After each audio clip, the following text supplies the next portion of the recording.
l'histoire commence des années avant même la naissance de Samson. Les enfants d'Israël avaient péché contre Dieu. Dieu permit donc aux Philistins de venir et de prendre le contrôle d'Israël. Mais Dieu, dans sa miséricorde, avait un plan. Un jour, un ange du Seigneur apparut à la femme et lui dit : « Voici, tu es stérile et tu n'as plus de descendance, mais tu vas concevoir et enfanter un fils. »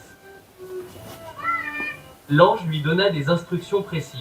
Elle n'avait pas le droit de boire du vin, ni de boire de boissons fortes, ni de toucher à quoi que ce soit d'impur. Il lui donna même des instructions concernant son fils. Il n'avait pas le droit de se passer le rasoir sur la tête, ce qui signifiait qu'il ne pouvait pas se couper les cheveux. Quand leur fils naquit, ils l'appelèrent Samson.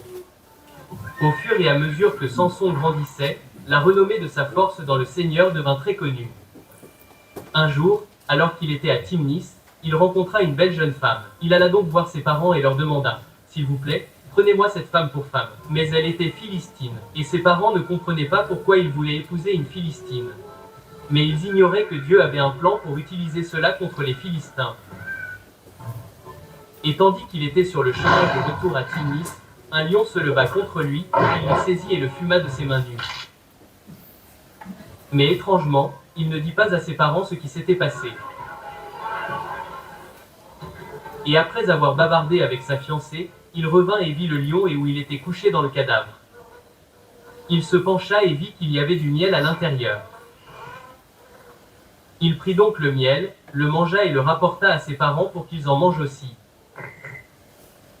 Mais il ne leur dit pas d'où il venait. Et plus tard, alors qu'il était à son propre festin de noces, il vit les Philistins et dit : « J'ai une énigme pour vous. Et si vous n'avez pas la bonne réponse à la fin du festin de 7 jours, alors vous me devez 30 pièces de vêtements et 30 draps. Mais si vous trouvez la bonne réponse à l'énigme, je vous donnerai 30 pièces de vêtements et 30 draps. » Et les soldats acceptèrent et dirent : « Allez-y, donnez-nous l'énigme. » Et Samson dit : « Du mangeur est sorti de la viande, et du fort est sorti de la douceur. » Il ne comprenait pas ce que signifiait cette énigme. Nuit après nuit, il se demandait sans cesse : quel est le sens de cette énigme ? Finalement, après 3 jours, ils sont allés voir la femme de Samson et lui ont demandé : « Donne-nous la signification de l'énigme, sinon nous te brûlerons, toi et ton père. » Elle est allée voir son mari Samson et lui a dit : « Oh, je sais que tu m'aimes, mais tu ne m'as même pas dit ce que signifie l'énigme. » Samson lui a répondu : « Je n'ai même pas dit à ma mère ou à mon père ce que signifie l'énigme. » Mais au bout d'un moment, elle l'a convaincu de lui dire ce que signifiait l'énigme. Puis, plus tard, elle a donné la réponse de l'énigme aux Philistins. Samson était furieux. Il est allé dans l'un des camps des Philistins, a tué 30 Philistins, a pris leurs vêtements et leurs draps et les a remis aux soldats du festin.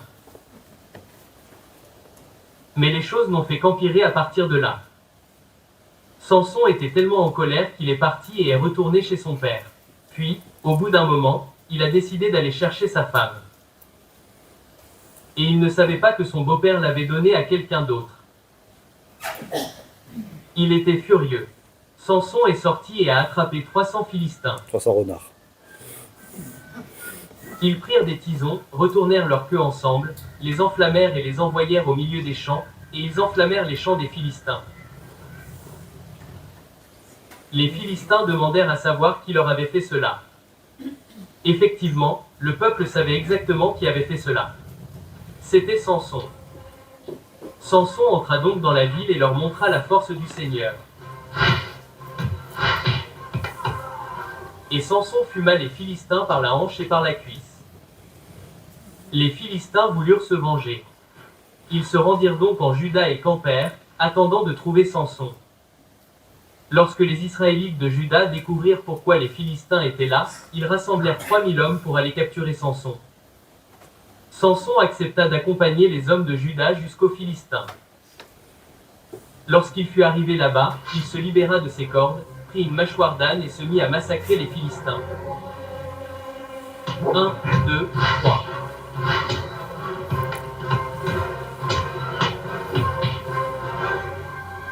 Jusqu'à 1 millier de Philistins avec une mâchoire d'âne. Samson était épuisé et Dieu permit à l'eau de sortir du puits. La mâchoire de l'âne. Samson la but et reprit de l'énergie. Finalement, il y eut un peu de paix en Israël. Mais pas pour longtemps. Les Philistins avaient un plan pour capturer Samson, mais Samson l'apprit et partit à minuit, prit la porte de la ville, l'arracha de ses gonds et alla la planter au sommet de la colline. Waouh, Samson était fort, mais seulement quand le Seigneur était avec lui. Voyez-vous, plus tard Samson eut une petite amie, et elle s'appelait Dalila. Et les Philistins vinrent vers Dalila et lui offrirent 1100 pièces d'argent si elle pouvait leur livrer Samson sans force. Alors Dalila se rendit auprès de Samson. Ô Samson, d'où vient ta force? Et que faudrait-il pour te lier et t'affliger? Et Samson lui dit, si tu me lis avec 7 fils verts qui n'ont jamais séché, alors je serai faible et comme les autres hommes. Et donc après que Samson s'est endormi, Dalila entrait le ligote avec 7 fils verts, puis le réveille et dit, le fils de Samson est mort. Les Philistins sont là, ils vont vous avoir. Il se leva d'un bond, se déchaîna et détruisit ces Philistins. Le lendemain, Dalila dit, tu m'as menti. Où est ta force? Dis-moi la vérité, s'il te plaît. Et il dit, si tu me lis avec des cordes neuves qui n'ont jamais servi, je serai faible. Et il s'endormit de nouveau. Et Dalila le lia avec une corde neuve. Et les Philistins vinrent et, comme la première fois, il se libéra et détruisit les Philistins. Dalila revint vers lui. Tu t'es moqué de moi et tu m'as encore menti. Alors Samson lui dit de nouveau, si tu prends mes 7 mèches de cheveux et que tu les attaches avec une épingle, je serai faible comme les autres hommes. Cette nuit-là, elle recommença. Elle lui attacha les cheveux dans une toile et y mit une épingle. Quand les Philistins arrivèrent, il se leva d'un bond et les tua aussi. Jour après jour, elle le pressa jusqu'à ce qu'il cède et lui raconta le vœu qu'il avait fait à l'Éternel. Depuis le jour de sa naissance, le rasoir ne passerait plus sur sa tête. Mais si ses cheveux étaient coupés, le vœu serait rompu et la force de l'Éternel s'en irait. Cette nuit-là, elle lui fit couper les cheveux pour la toute première fois de sa vie. Le vœu avait été rompu. Et le lendemain matin, les Philistins furent sur toi. Il se leva d'un bond, sans même savoir que l'Éternel n'était plus avec lui. Ils le capturèrent, lui crevèrent les yeux, puis le mirent sur la meule pour le faire travailler comme esclave. Quelque temps s'était écoulé et les cheveux de Samson recommencèrent à repousser. Les Philistins voulurent célébrer leur victoire contre lui et le firent amener à la cour où des milliers de personnes s'étaient rassemblées pour faire la fête et célébrer leur victoire. Et il fit venir les jeunes gens. L'homme qui le guidait le plaça à côté des piliers principaux du bâtiment. Et il pria, Dieu, donne-moi encore une fois la force. Et il poussa sur les piliers et les murs s'écroulèrent. Et selon la Bible, à la mort de Samson, il tua plus de Philistins que de son vivant. Merci d'avoir regardé cette histoire biblique en briques. N'oubliez pas d'aimer, de vous abonner et d'aller en Donc voilà pour l'histoire de Samson qui, je trouve, reflète bien dans la Bible. Donc c'était une façon un peu plus, on va dire, simple de présenter cette histoire qui est donc assez étrange. Donc on voit en fait, moi j'ai été frappé déjà dans Hébreux 11 de retrouver Samson comme un héros de la foi. Pourquoi Samson? Samson parmi tant d'autres, des grandes figures, Moïse et compagnie.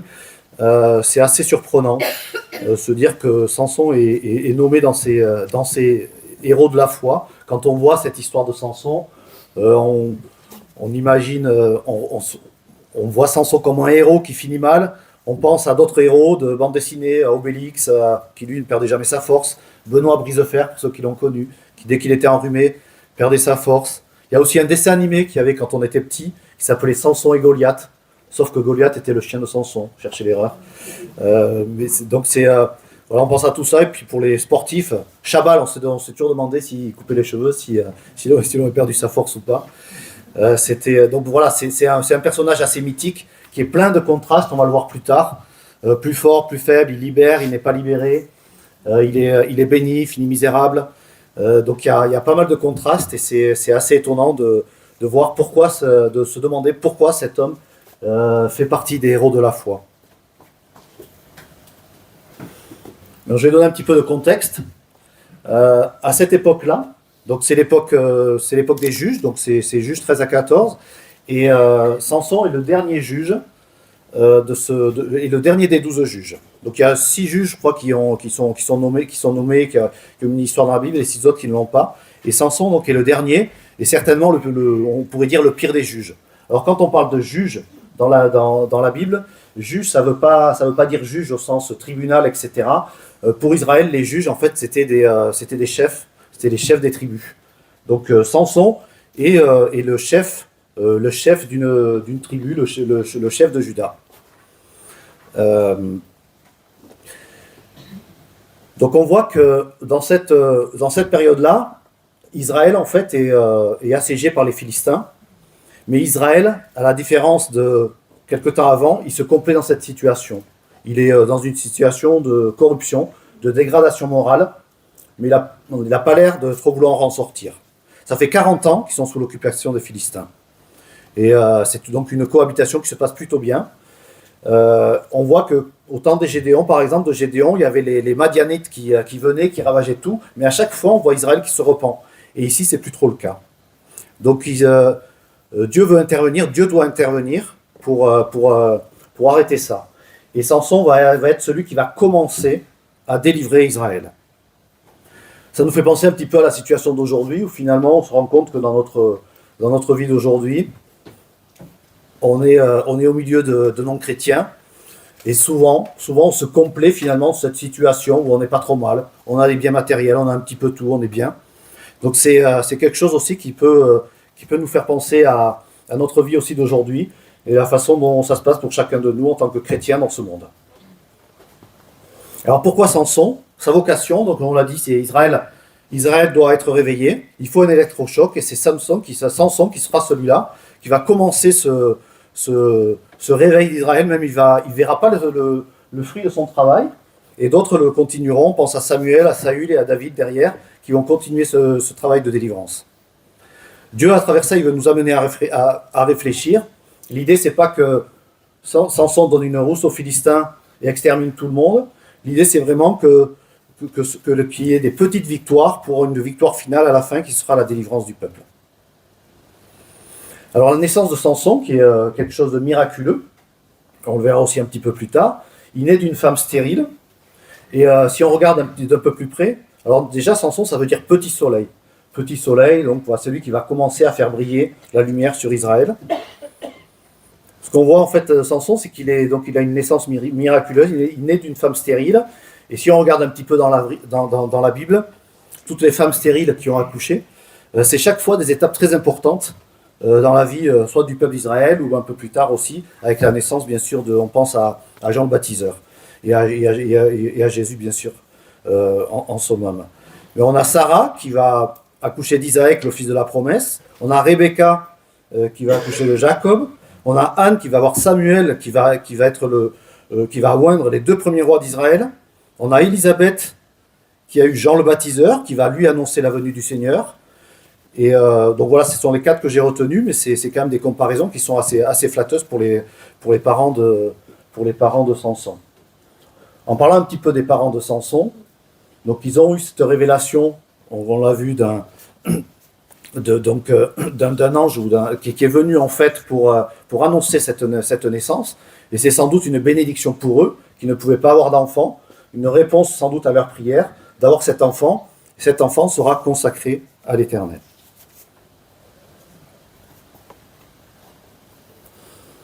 Comme je disais aussi au début, on est assez frappé par ce personnage de Samson qui est plein de contrastes.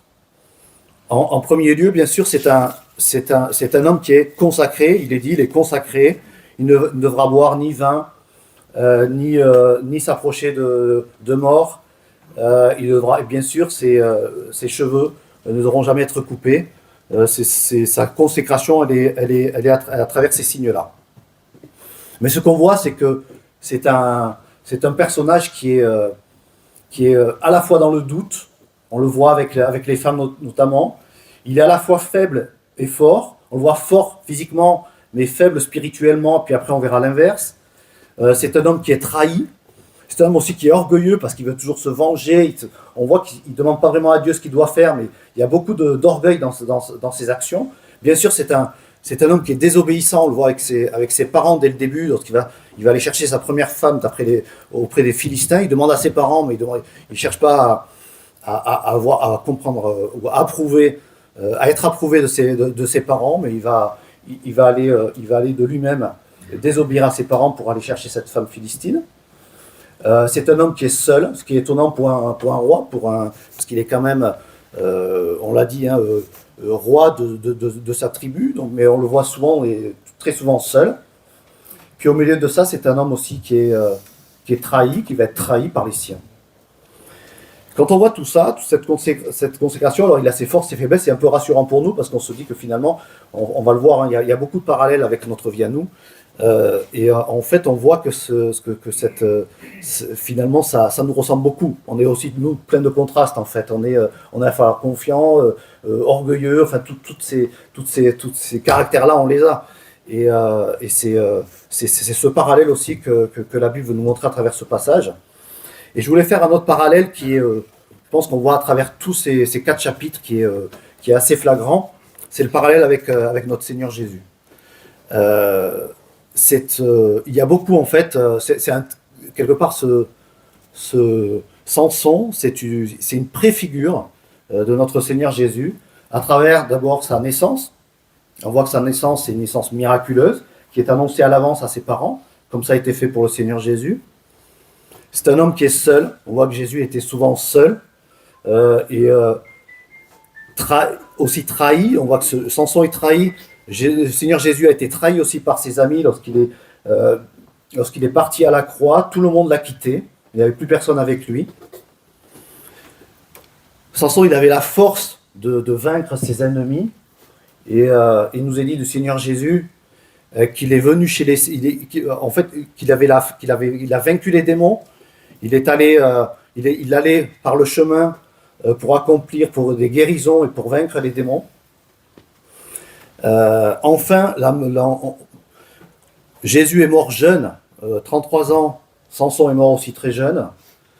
Et puis, pour finir, on voit l'impact aussi de la mort de Samson, qui a tué plus de Philistins à sa mort que durant toute sa vie. Et on voit aussi l'impact énorme de la mort de Jésus, avec toutes les personnes qui ont cru à cela et qui se sont révélées, mais c'est aussi l'impact sur le péché. Tout le péché a été enterré à la mort de Jésus. C'est quand même assez étonnant de voir ces impacts. Et bien sûr, la grosse différence entre Jésus et Samson, c'est que Jésus, lui, bien sûr, n'a jamais péché. Il a été parfait dans toute sa vie.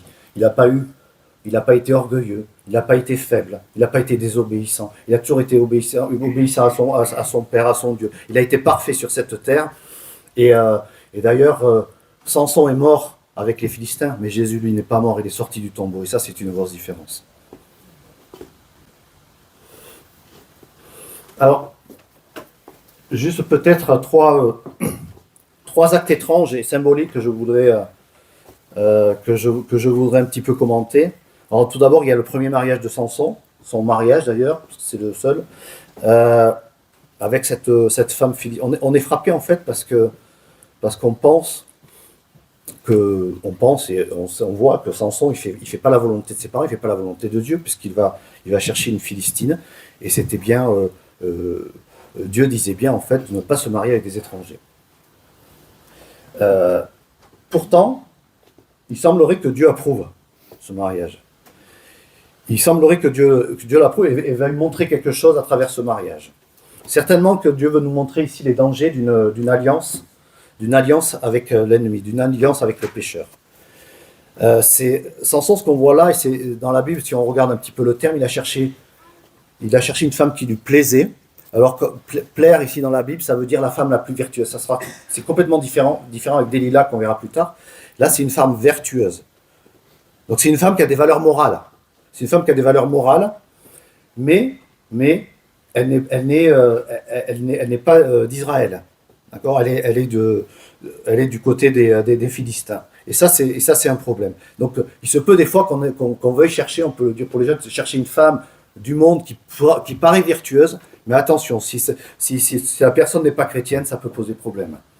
Et Dieu veut certainement nous montrer que notre union à ce monde, même si ce sont des gens de belles valeurs, ça peut nous faire tomber. Et on le voit là avec Samson qui va tomber, qui va être orgueilleux, qui va demander avec cette énigme où il va demander 30 pièces d'argent avec son énigme du lion et du miel, et il va se venger de ce que sa femme l'ait trompé en ayant dit aux Philistins la réponse à l'énigme.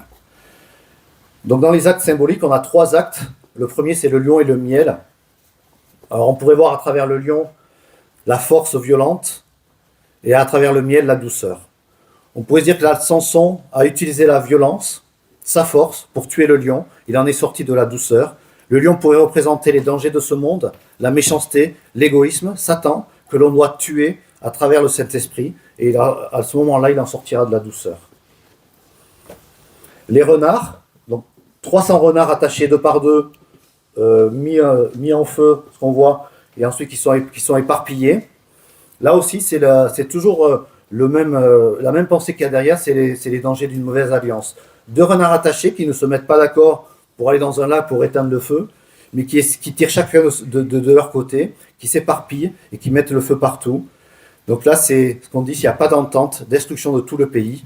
Et là aussi, une mauvaise alliance, à la moindre difficulté, chacun va tirer de son côté et verra son propre intérêt, et ça ira à l'encontre de la volonté de Dieu. La mâchoire d'âne, alors l'âne est un animal impur, et donc on pourrait penser à travers cette mâchoire d'âne que Samson, à travers cet instrument impur, il a voulu châtier un peuple impur. Sans doute d'autres significations, mais c'est celle que j'ai retenue.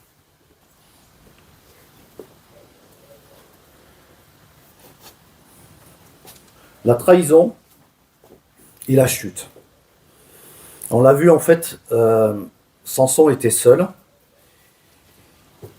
On le voit à la fin, avant d'aller voir Delilah, on le voit après s'être vengé des Philistins, avoir tué plusieurs Philistins, des milliers de Philistins. On le voit seul, et il y a plusieurs milliers d'Israélites, donc des gens de son peuple, qui vont venir le chercher pour le livrer aux Philistins. Et donc ce qu'on voit ici, ce qui est triste, et sans doute assez triste aussi pour Samson, qui était le chef de ce peuple, c'était de voir que finalement son peuple même l'a trahi, son peuple va le livrer aux Philistins, et son peuple, plutôt que de combattre avec lui, a préféré rester dans le péché avec les Philistins, tranquillement, plutôt que de s'exposer à la méchanceté ou s'exposer à la vengeance des Philistins. Donc alors, j'aimerais faire un zoom sur le chapitre 16 qui est l'épisode avec Delilah et sa trahison. Ce qu'on voit là, c'est indiqué au chapitre 16. Si je reprends à la fin du chapitre 15, Samson fut juge en Israël au temps des Philistins pendant 20 ans. 20 ans qu'il est juge en Israël, ce qui est long. Et ce qui peut penser aussi que Samson est lassé de ne pas avoir de résultat sur le peuple d'Israël, de ne pas avoir le résultat de réveil quelque part par rapport à ce que Dieu demande, c'est-à-dire que le peuple se réveille et sorte de son péché. C'est peut-être aussi ça qui a provoqué, on peut se dire, la chute de Samson. Samson, c'est un personnage qui est un petit faible quand même avec les femmes, on le voit, hein, c'est un dragueur, il aime les femmes, on le voit, il va aller chez une prostituée, et puis ensuite il va tomber amoureux. Là, certainement que c'est vraiment de l'amour, il va tomber amoureux de cette femme Delilah. Mais pourquoi en fait? Sans doute qu'il est sorti de son objectif. Son objectif, c'était quand même de sauver le peuple, c'était l'objectif que lui avait donné Dieu, mon objectif était de sauver son peuple. Il est certainement à un moment donné sorti de cet objectif dans sa tête, sans doute lassé lassé par le comportement du peuple d'Israël. Et c'est assez triste de voir ça, de voir que finalement, Samson va lâcher prise. Et on le voit à travers tous les passages du chapitre 16, où petit à petit, en fait, on voit que Samson, il va sortir de son naziréat. Et en fait, le naziréat, on l'a dit au début, il y a trois choses importantes. Il y a les choses impures, il y a l'alcool, et il y a la chevelure, qui sont encore une fois des signes de la consécration. Ce qu'on voit Samson, c'est que dès le début, avec le lion et le miel, il va trahir il va trahir le fait qu'il ne doit pas s'approcher d'un mort. Il va aller revoir ce lion qu'il a tué pour aller en sortir du miel. Mais à travers ça, en fait, il est allé vers un mort. C'est la première chose qu'il a trahi. La deuxième, alors on ne sait pas s'il a bu de l'alcool, mais il a fait un festin avec sa première femme qui a été donnée à un autre. Il a fait un festin et à l'époque, ces festins, c'était des orgies pleines d'alcool. Donc on peut supputer qu'il a trahi le deuxième critère. Et là, il n'est pas loin de trahir le troisième, et on voit ça à travers ce chapitre 16, où on voit en fait que Samson, après être allé chez la prostituée, déjà la première chose, c'est que il sort de chez la prostituée, vers minuit, on lit au chapitre 16, il se leva, il saisit les battants de la porte de la ville et les 2 poteaux, les arracha, les mit sur des épaules, et les amena au sommet de la montagne. Et là, c'est la première fois qu'il est dit, après cet épisode-là, qu'il n'est pas dit, que Dieu était avec lui. Chaque fois qu'il a tué des Philistins, qu'il a fait des actes un peu de force, même si c'est sous le signe de la vengeance ou d'autre chose, il est marqué que l'Esprit de Dieu était avec lui. Là, ce n'est plus marqué. C'est aussi un signe que Samson s'est éloigné de Dieu.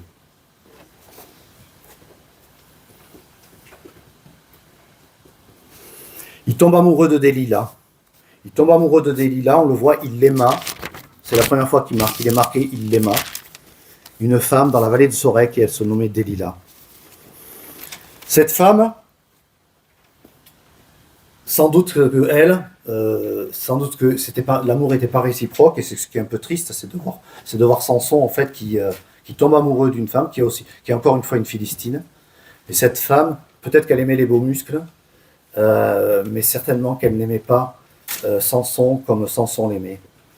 Et on voit à travers ce passage que l'amour finalement va le rendre aveugle, au sens propre comme au sens figuré, puisqu'à la fin il aura les yeux crevés. On voit en fait là Samson qui, à travers tous ces épisodes, c'est assez étonnant de voir que Samson, il se fait lier une première fois. Elle dit, les Philistins sont sur toi, Samson. Il s'arrache les cordes, il va tuer les Philistins. Et puis elle lui redemande, mais c'est quoi ta force? Et encore une fois, il va lui dire, c'est attache-moi avec des cordes fraîches. Et elle lui pose plusieurs fois la question. Donc on se dit, mais il fait exprès, Samson, il est bête ou quoi? Et c'est là qu'on peut penser que l'amour rend vraiment aveugle. Parce que Samson se laisse faire. Il doit peut-être penser que c'est un jeu. Et il va aller jusqu'au bout. Mais attention, ce qu'on voit en fait, c'est que Samson, au fur et à mesure, il se rapproche du péché final. Il était dans le péché, il était avec une prostituée, il était avec cette femme qui était philistine. Il était dans le péché.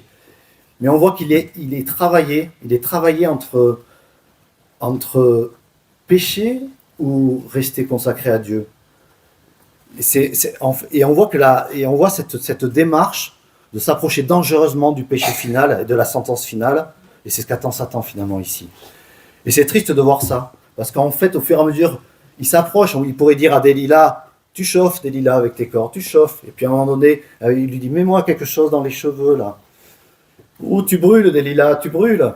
Et au final, il va lui révéler son secret. Et là, c'est terminé. Et il pense, lui, qu'il a encore cette force-là. Il dit, mais c'est pas grave, je vais encore m'en défaire. Mais il nous est bien dit dans la parole, et c'est bien dit, l'Éternel n'était plus avec lui. C'est quand même super triste de voir ça, de voir que lentement mais sûrement, Samson va tomber dans le péché et va tomber aux mains de Satan et aux mains du diable. C'est triste parce que ça nous fait aussi penser à ça nous fait aussi penser à nous, ça nous fait aussi penser à ce qu'on est dans tous les jours. On peut des fois être tenté par quelque chose. Et puis finalement, on va y aller. On se dit, bon, ben, c'est pas grave. Et puis le lendemain, on va dire, tiens, on va faire pourquoi pas un peu plus, et puis un peu plus, et puis un peu plus. Et donc, c'est quelque chose de... C'est vraiment, je pense, c'est une parabole pour nous, ce passage, qui nous montre en fait que on pêche, et au bout d'un moment, on tombe. Parce que la patience de notre Dieu s'arrête. Et je voudrais revenir sur la patience de Dieu envers nous. Ce qui est beau aussi à travers ce passage, c'est de voir la patience de Dieu, justement. Dieu, il est patient. Dieu, il attend. On voit que Samson, c'est certainement pas le héros que Dieu voulait, parce qu'il est dans la jalousie, parce qu'il est dans le péché, etc. Mais Dieu est avec lui. Dieu est avec lui jusqu'au moment où Dieu va dire stop. Mais c'est beau de voir cette patience, c'est même étonnant de voir comment Dieu peut être patient avec chacun de nous. Et donc faisons attention à ça et ne pensons pas que parce qu'on a péché une fois ce n'est pas grave ou parce que Dieu finalement a accepté ça quelque part, ce n'est pas grave. Non, Dieu est patient, mais Dieu veut qu'on revienne à lui. Et c'est un petit peu le message aussi de ce matin. Ce qu'on voit, c'est que le secret ici, c'est notre alliance avec Dieu. Si c'est rompu, si à un moment donné, on a un secret dans notre cœur qui est notre alliance avec Dieu, qui est la prière, ne coupons jamais ce lien, qui est la prière, la lecture de la parole. Et si on coupe ce lien à un moment donné, ben en fait, Satan va en profiter, Satan va voir le vide et va venir pour attaquer. Ça, c'est ce qu'on voit à travers ce passage. On voit finalement qu'on est tous des Samsons dans nos vies. Et ce qu'on peut voir aussi, c'est que il y a une réalité spirituelle qui répond à une réalité humaine. La réalité spirituelle, ça sera toujours elle qui à la fin, qui sera visible. La réalité spirituelle, au départ, c'était que Samson, il était faible. Il était faible spirituellement. Il était fort physiquement. On voyait sa force physique. Mais on voit en fait que sans la force spirituelle, cette force physique, ça compte pas.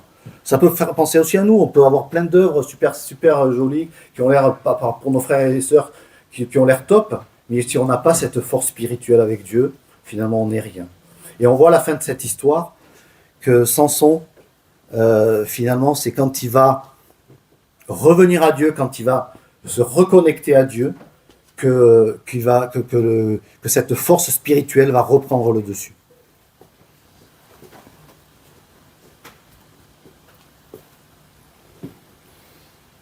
Donc un petit mot encore sur la restauration et la mort de Samson. Moi, ce qui m'a étonné, c'est que l'ennemi, en fait, il savait les Philistins que c'était les cheveux de Samson qui avaient fait sa force. Et encore une fois, même si pour nous c'était un symbole. Mais en fait, ils ont laissé Samson dans sa cave, en train de meuler, et les cheveux ont repoussé. Et les Philistins n'ont rien fait. Donc les Philistins, vraiment, pour eux, ils avaient gagné, terminé. Mais Dieu, à travers la restauration de Samson, nous montre qu'on ne se moque pas de lui.